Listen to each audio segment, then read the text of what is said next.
இது மிகையல்ல கசப்பான உண்மை. பல முதியோர்கள் வணக்கம் பாத்தீங்கன்னு சொன்னா, இபாதத் பாத்தீங்கன்னு சொன்னா, தஹஜ்ஜுதுல இருந்து, இஷ்ராக்ல இருந்து, அவாபில்ல இருந்து, சலாத்து ஜுஹாவில் இருந்து, ஐவேளை தொழுகை பேணுதலாக தொழக்கூடியவர்கள் நம்முடைய சமூகத்தில் பார்க்க முடிகிறது. ஆனா கேரக்டர் சரியில்லை, பழக்கம் சரியில்லை, வழக்கம் சரியில்லை, நல்ல எண்ணங்கள் இல்லை என்ற ஒரு வெளிப்படையான விஷயத்தை நாம் ஏற்றுக்கொள்ளதான் வேண்டும். மாண்புகள் சரியில்லை. நீங்க பாருங்களேன், உதாரணமா சொல்ற, போயிட்டே இருக்கிறோம், நடுவுல ஒருத்தர் குறுக்க வந்துட்டான்னு வச்சுங்க, ராங் ரூட்ல, கேட்கிறவன் என்ன கேட்பாதுன்னா படிச்ச வந்தானு கேட்பான்.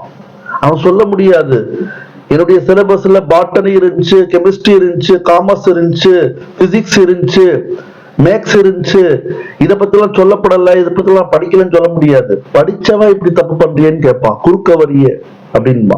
அப்ப என்ன அர்த்தம்? படித்தவனாக இருந்தால் ஒழுக்கத்தோட வாழ வேண்டும், ஒழுக்கத்தோட இருக்க வேண்டும்.